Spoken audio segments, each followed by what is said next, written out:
ഭ്രാന്തന്റെ പ്രണയം an unconditional love story ഭാഗം 88. ചിന്നുവിന്റെ മിഴിച്ചുള്ള നോട്ടം കണ്ട് ആദിക്ക് ചിരി വന്നുപോയി.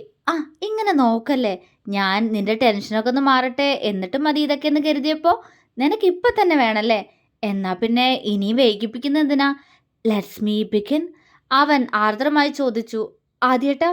അവന്റെ പെട്ടെന്നുള്ള മാറ്റത്തിൽ അവൾ വിറച്ചുകൊണ്ട് അവനെ വിളിച്ചു. പക്ഷെ ഇരുവരും ചേരാനുള്ള സമയമായിരുന്നു അത്. എന്തേ, സമ്മതല്ലേ? അവന്റെ ശബ്ദം ആർദ്രമായി. അല്ല, ഇപ്പൊ തന്നെ വേണമെന്ന് നിർബന്ധമൊന്നുമില്ല, അവൾ ഉമിനീർ വിഴുങ്ങിക്കൊണ്ട് പറഞ്ഞു. പക്ഷെ എനിക്ക് നിർബന്ധമുണ്ടല്ലോ. കല്യാണം കഴിഞ്ഞിട്ട് ആദ്യമായിട്ട് എൻ്റെ ഹർഷൂട്ടി ഒരു ആഗ്രഹം പറഞ്ഞിട്ട് അത് സാധിച്ചു കൊടുത്തില്ലെങ്കിൽ ഞാനെങ്ങനെ നല്ലൊരു ഭർത്താവാവും? അവൻ അവളുടെ ചുണ്ടിലൂടെ പതിയെ ചുണ്ടുരസി. ആദ്യേട്ടാ. അവളുടെ ശബ്ദം വിറച്ചു പോകുന്നു. എന്തേ, എൻ്റെ ഹർഷൂട്ടിക്ക് ആദ്യേട്ടനെ വേണ്ടേ? അവളുടെ കണ്ണുകളിലേക്ക് നോക്കി പ്രണയത്തോടെ കാറ്റുപോലെയുള്ള ശബ്ദത്തിൽ അവൻ ചോദിച്ചു.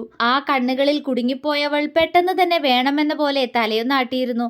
ആദിയുടെ ചുണ്ടുകൾ വിടർന്നു. പ്രണയത്തോടെ അവളുടെ കണ്ണിൽ അമർത്തി ചുംബിച്ചു.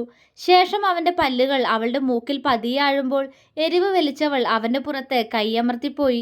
അവളുടെ ചുണ്ടിലേക്ക് വീണ്ടും അവന്റെ ചുണ്ടുകൾ അമർന്നതും ഇത്തവണ ഇരുവരും ഒരുപോലെ വേഗം തന്നെ ചുണ്ടുകൾ പരസ്പരം നുണഞ്ഞു തുടങ്ങിയിരുന്നു. ആ സമയം ആദിയുടെ കൈകൾ അവളുടെ വയറിലായിരുന്നു. ചുണ്ടിൽ നിന്നും നാവിലേക്ക് കടന്ന ചുംബനത്തിൽ പരസ്പരം നാവുകൾ തമ്മിൽ കോർക്കുമ്പോൾ പ്രണയത്തോടൊപ്പം ഇരുവരിലും മറ്റെന്തോ വികാരം കൂടി ഉയർന്നു പോകുന്നു. ആദിയുടെ കൈകൾ നിമിഷ നേരം കൊണ്ട് അവളുടെ ടീഷർട്ട് മുകളിലേക്ക് ഉയർത്തി അവളുടെ നഗ്നമായ വയറിൽ കൈയമർത്തിയിരുന്നു. ചിന്നു മൂളി. അവളുടെ ചുണ്ടിൽ നിന്നും അവന്റെ മുഖം അവളുടെ കഴുത്തിലേക്ക് ഇറങ്ങിക്കൊണ്ട് അവിടെ അവന്റെ പല്ലുകളും ചുണ്ടുമലയുമ്പോൾ ആദിയുടെ കൈ അവളുടെ നഗ്നമായ വയറിലൂടെ അവളുടെ പൊക്കിൾ ചുഴിയും കണ്ടെത്തി. ചിന്നു കിതച്ചുപോയി. ആ ചുഴിയിൽ മുങ്ങി നിവരുന്ന വിരലുകളിൽ ആ പെണ്ണ് അങ്ങനെ പുളയുമ്പോൾ അവൾ അടക്കി പിടിച്ചുകൊണ്ട് ആദി പതിയെ അവളുടെ മാറിടത്തിലേക്ക് ചുണ്ടു ചലിപ്പിച്ചു. അവന്റെ കൈയാൽ അവളുടെ ടീഷർട്ട് അവളിൽ നിന്നും അഴിഞ്ഞു മാറവേ പിടപ്പോടെ അവൾ കൈ ഉയർത്തി അവളുടെ മാറിടം പൊതിഞ്ഞു പിടിച്ചു. ആദി കീഴ്ചുണ്ട് കടിച്ചു പിടിച്ചൊന്ന് ചിരിച്ചു. അനുവാദം തന്ന ശേഷവും ഇങ്ങനെ മറച്ചു പിടിക്കുന്നത് ശരിയല്ല ഹർഷുട്ടി. ആ പെണ്ണിനെ അങ്ങനെ കണ്ടപ്പോൾ തന്നെ അവളിൽ എന്തൊക്കെയോ ചെയ്യാൻ തോന്നുന്ന ആഗ്രഹത്തോടെ, അവളെ ഒരു മറയുമില്ലാതെ കാണാനുള്ള കൊതിയോടെ അവൻ പറഞ്ഞു. ചിന്നുവിന്റെ നെഞ്ചിടിപ്പ് ഇപ്പോൾ പൊട്ടുമെന്ന പോലെ ആയിട്ടുണ്ട്. ഓ, എന്റെയൊക്കെ ഫസ്റ്റ് നൈറ്റ് നടക്കണമെന്നുണ്ടെങ്കിൽ ഞാൻ അങ്ങേരെ അങ്ങോട്ട് പോയി പിടിപ്പിക്കേണ്ടി വരും. അല്ലാതെ ആ മാന്യനായിട്ട് എന്നെ ഒന്നും ചെയ്യുമെന്ന് തോന്നണില്ല. കല്യാണത്തിന്റെ 2 ദിവസം മുന്നേ പോലും ഇനി മാളുവിന്റെ പോലെ അവിടെയും ഇവിടെയും പാട് കാണിച്ചു വരുന്ന നിന്നെ കളിയാക്കാനുള്ള സമയമാണെന്ന് ഗൗരി കളിയായി പറഞ്ഞതിന് അവൾക്ക് കൊടുത്ത മറുപടി ഇപ്പോൾ എന്ന പോലെ ചിന്നുവിന്റെ ചെവിയിൽ മുഴങ്ങിക്കേട്ടു. ഇതുവരെയും നെറ്റിയിൽ മാത്രം ചുംബിച്ച് കടന്നുപോയ ചുംബനം, ആദ്യമായിട്ട് ചുണ്ടിൽ പതിഞ്ഞ ചുംബനം അന്നായിരുന്നു വിനോട്ടന്റെ ഏട്ടത്തിയുടെയും ആനിവേഴ്സറിക്ക്. ആ കൈകൾ ആദ്യമായിട്ട് എന്നിൽ മറ്റൊരിടത്ത് പതിഞ്ഞതും അന്നായിരുന്നു. അതുവരെ മാന്യനായി നിന്നവന് എന്നോട് ഇങ്ങനെയൊരു ചീത്ത സ്വഭാവം ഉണ്ടെന്ന് മനസ്സിലായ ദിവസം. ഇന്നിപ്പോൾ അതും കടന്ന് തന്നിൽ മറ്റെന്തൊക്കെയോ തേടി അലയുന്നു. ചിന്നു അവന്റെ മുഖത്തേക്ക് തന്നെ ഉറ്റുനോക്കി.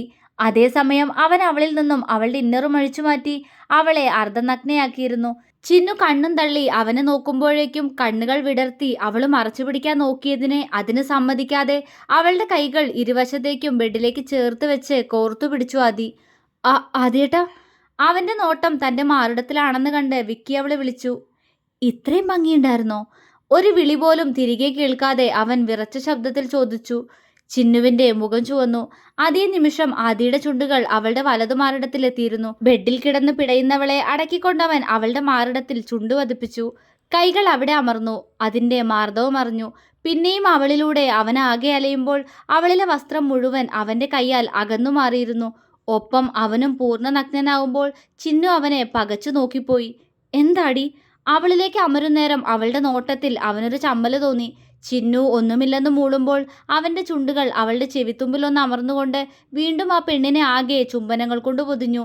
അവന്റെ കൈകളും ചുണ്ടും അലയാത്ത ഒരിടം പോലും അവളിൽ ബാക്കിയാക്കാതെ അവൻ ആ പെണ്ണിനെ അത്രയും ആഴത്തിലറിഞ്ഞു. എന്നാൽ അവളിലേക്കുള്ള അവന്റെ പൂർണ്ണ യാത്രയിൽ ചിന്നു ഉറക്കെ നിലവിളിച്ചുപോയി. ആദ്യം ഞെട്ടി. ഒന്നുമില്ല ഹർഷൂട്ടി, അവൻ പറഞ്ഞു. വേണ്ട.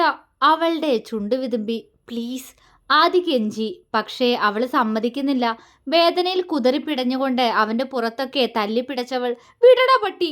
വേദനയിൽ അവൾ എന്തൊക്കെയോ വിളിക്കുന്നവനെ. അവൻ പെട്ടെന്ന് അവളുടെ ചുണ്ടുകളെ പൊതിഞ്ഞെടുത്തു. ആ ചുണ്ടുകൾ തമ്മിൽ പകരുന്ന ചുംബനത്തിൽ അവൻ അവളിലെ കൂടുതൽ ആഴങ്ങളിലേക്ക് കടക്കുമ്പോൾ കണ്ണുകൾ നിറഞ്ഞൊഴുകി അവന്റെ പുറത്ത് കൈമുറുക്കിയവൾ. അവളുടെ തേങ്ങലുകൾ പതിയാ തേങ്ങലുകൾ കിതപ്പുകളായി, ആദിയേട്ട എന്ന പുലമ്പലുകളായി. ഒടുവിൽ ആ പെണ്ണിനെ പൂർണ്ണമായും തന്റേതാക്കി വെട്ടിവിറച്ചുകൊണ്ട് അവളുടെ നെറ്റിയിൽ ചുംബിച്ചവൻ അവളുടെ മാറിലേക്ക് തന്നെ അഭയം പ്രാപിക്കുമ്പോൾ അവൾ അവനെ ചുറ്റിപ്പിടിച്ചു. കണ്ണിൽ നിന്നും തെറിച്ചു വീഴാൻ വെമ്പിയ കണ്ണുനീർ പുറത്തു ചാടി. അല്പനേരത്തിന് ശേഷം ആദിയുടെ നെഞ്ചോട് ചേർന്ന് കിടക്കുകയാണ് ചിന്നു. കഴിഞ്ഞുപോയ നിമിഷങ്ങളിലാണ് ഇരുവരുടെയും മനസ്സ്. ആദി പെട്ടെന്ന് അവളുടെ മുഖത്തേക്ക് കൂർപ്പിച്ചു നോക്കി. എന്താ? ചിന്നു സംശയത്തോടെ ചോദിച്ചു. ഞാൻ ആരാ നിന്റെ? അവൻ കണ്ണുരുട്ടി. എന്റെ ഭർത്താവ്, ആദിയേട്ടൻ. അവള് ചിരിച്ചു. ഭർത്താവ് മാത്രല്ല, അതിനു മുന്നേ ഞാൻ നിന്റെ സാറും കൂടിയാ. എന്നിട്ട് എന്താ നീ കുറച്ചു മുന്നേ എന്നെ വിളിച്ചേ? പട്ടീന്നോ? അവൻ പല്ലിരുമ്മി. ഞാൻ വിളിച്ചോ? ചിന്നുവിന് ഓർമ്മയില്ല. ആഹാ, പൊന്നുമോൾക്ക് അതൊന്നും ഓർമ്മയില്ല അല്ലേ? പക്ഷെ എനിക്കുണ്ടടി. ഫസ്റ്റ് നൈറ്റ് വേണമെന്ന് നിനക്കായിരുന്നില്ലേ വാശി? എന്നിട്ടത് തരാൻ നോക്കിയപ്പോ എന്നെ തെറി വിളിക്കുന്നോ? അവൻ അവളെ മലർത്തി കിടത്തി അവൾക്ക് നേരെ ഉയർന്നു വന്നു. അത് എനിക്ക് ഓർമ്മയില്ല ആദിയേട്ടാ. ഇനി വിളിച്ചാലും ഇപ്പൊ എന്താ? സാറായിരുന്നു, പക്ഷെ ഇപ്പോ എന്റെ ഭർത്താവാ. എനിക്ക് എന്തും വിളിക്കാം. അവൾ ചുണ്ടുകൊട്ടി. അവന്റെ ചുണ്ടോരം ഒരു ചിരി മിന്നി. ഓഹോ, അങ്ങനെയാണോ? അവനിൽ കുറുമ്പ്. അതെ, അങ്ങനെ തന്നെയാ. വേണ്ടെന്ന് പറഞ്ഞ് കരയുമ്പോ മാറണം, അല്ലാതെ എന്നെ പിടിച്ച് പീഡിപ്പിക്കാൻ പാടുണ്ടോ? എനിക്ക് വേദനിച്ചു. ചിന്നു ചുണ്ട് വിളർത്തി. അവൻ പെട്ടെന്ന് ആ ചുണ്ടിൽ അമർത്തി ചുംബിച്ചു. മാറാൻ പറ്റണ്ട എന്റെ ഹർഷൂട്ടി എനിക്ക്. അത്രയും വരെ എത്തിയിട്ട് ഞാനും ഒരു സാധാരണ മനുഷ്യനല്ലേ? വികാരവും വിചാരവും എല്ലാം ഉള്ള മനുഷ്യൻ. അവൻ അവളുടെ മാറിടത്തിലൂടെ തഴുകി. ആദ്യേട്ടാ. അവള് ചിണുങ്ങിക്കൊണ്ട് ആ കൈ പിടിച്ചു വെച്ചു. സോറി, അവൻ പതിയെ പറഞ്ഞു. സാരല്ല, ഇത് അത്ര സിമ്പിൾ അല്ലാന്ന് എനിക്കിപ്പോഴാ മനസ്സിലായേ. എന്നാലും എന്നോട് ഏട്ടത്തി പറഞ്ഞിട്ടുണ്ട്, ഏട്ടത്തിക്ക് വേദനിക്കുന്നത് വിനോട്ടിന് ഇഷ്ടമല്ലാന്ന്. ആളപ്പ വേദനിപ്പിക്കാതെ മാറിപ്പോവാൻ നോക്കൂന്ന്. ഇവിടെ നിങ്ങളെന്താ മനുഷ്യ ഇങ്ങനെ? അവൾ അവന്റെ കവിളിൽ കുത്തി. ആദി ചിരിച്ചുപോയി. നിന്റെ വിനോട്ടം മാറിപ്പോകുന്നോ? പോടി. എന്തോ അതെനിക്ക് അത്ര വിശ്വാസം പോരാ. അളിയന്റെ മാറിപ്പോക്ക് കൊണ്ടായിരിക്കും ഇത്രയും പെട്ടെന്ന് മാളൂന് വിശേഷമായത്. അവൻ കണ്ണിറുക്കി ചിരിച്ചു. അത് ശരിയാണല്ലോ. ചിന്നു ചിന്തിച്ചു. ആ, അത് പോട്ടെ. പിന്നെ ഇനിയിപ്പോ അളിയ മാറിപ്പോയി തന്നെ വെക്ക്. എല്ലാരും ഒരുപോലെയാണോ? അല്ലല്ലോ. അതും അവിടെ മാളു ഫസ്റ്റ് നൈറ്റ് വേണമെന്ന് അളിയനോട് പറഞ്ഞിട്ടില്ല. എൻ്റെ ഹർഷൂട്ടി പക്ഷേ എന്നോട് പറഞ്ഞു ഫസ്റ്റ് നൈറ്റ് വേണമെന്ന്. അപ്പോൾ എത്ര ബുദ്ധിമുട്ടിയാലും അത് സാധിപ്പിച്ചു തരേണ്ടത് എൻ്റെ കടമയല്ലേ? അവൻ കുസൃതിയോടെ അവളെ ആകെ ഒഴിഞ്ഞു നോക്കി. ചി. അവൾ കൈ ഉയർത്തി അവന്റെ മുഖം പൊത്തി. ആദിയുടെ പൊട്ടിച്ചിരി ഉയർന്നുപോയി. അവൻ അവളെ നെഞ്ചോട് അടക്കി പിടിച്ച് അവളുടെ ചുണ്ടിൽ ചുംബിച്ചു. ചിന്നു അവനെ പ്രണയത്തോടെ നോക്കി. ഒരാഴ്ചയല്ലേ ലീവ് എടുത്തേക്കുന്നെ? അത് കഴിഞ്ഞാൽ കോളേജ് പോണട്ടോ, എക്സാം ആവാറായി. അവൻ സ്നേഹത്തോടെ അവളോട് പറഞ്ഞു. ചിന്നുവിന്റെ ചുണ്ടിലെ ചിരി മാഞ്ഞു. ഇത്രയും നേരം ഉണ്ടായിരുന്ന നാണം മാറി. അവൾ അവനെ ദേഷ്യത്തോടെ നോക്കി. എന്തേ? അവൻ ചോദിച്ചു. എന്തു മനുഷ്യനത്? മനുഷ്യന്റെ മൂഡ് കളയാൻ ഇത്രയും നേരം വേണ്ടാത്തോരെന്ന് പറഞ്ഞിട്ട് ഇപ്പൊ വീണ്ടും പഴയ പല്ലവി തന്നെ. ഏതു നേരവും പഠിത്തം പോടുന്നു. അവൾ അവനെ തള്ളി മാറ്റി പുതപ്പ് ദേഹത്തേക്കിട്ട് തിരിഞ്ഞു കിടന്നു. ആദ്യം അവളെ മിഴിച്ചു നോക്കി. പതിയെ ചിരിയോടെ അവൻ അവളോട് ചേർന്ന് കിടന്നു. വേണ്ട, എന്നെ തൊടണ്ട, പോ. അവൾ പരിഭവത്തോടെ പറഞ്ഞു. പഠിത്തം മാത്രമേ നമുക്ക് എന്നും ഉണ്ടാവൂ ഹർഷൂട്ടി. നിന്റെ നല്ലതിന് വേണ്ടിയിട്ടല്ലേ ഞാൻ പറയുന്നേ.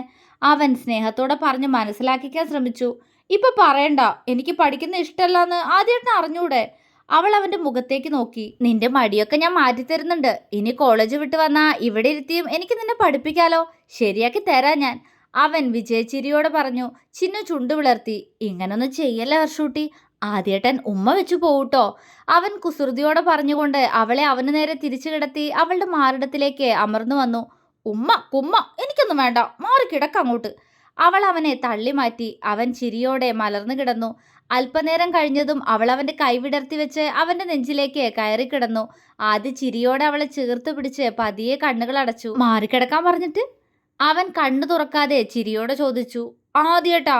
അവൾ അവന്റെ നെഞ്ചിൽ ചുംബിച്ച് ചിണുങ്ങി വിളിച്ചു. ആദ്യം അവളെ വെരിഞ്ഞു മുറുക്കി പുണർന്നു. ഇടയിൽ എപ്പോഴോ ഉറങ്ങാതെ വീണ്ടും അവന്റെ കൈകൾ അവളിൽ കുസൃതി തീർക്കുമ്പോൾ ആദ്യം തടയാൻ ശ്രമിച്ചവൾ പിന്നീട് അവനിലേക്ക് കൂടുതൽ ചേർന്നുപോയി. അവളുടെ ശരീരത്തെക്കുറിച്ച് ഓരോന്ന് കുറുമ്പോടെ പറഞ്ഞുകൊണ്ട് ആ പെണ്ണിനെ ആകെ ചുവപ്പിക്കുന്നവൻ. വീണ്ടും സീൽക്കാരങ്ങൾ ഉയർന്നു കേൾക്കുന്ന റൂം. ചെറിയ ചെറിയ പിണക്കങ്ങളും വലിയ ഇണക്കങ്ങളുമായി ഇനി അവരുടെ ജീവിതം. ഹരി മുഖം വീർപ്പിച്ച് അവന്റെ റൂമിലിരിക്കുകയാണ്.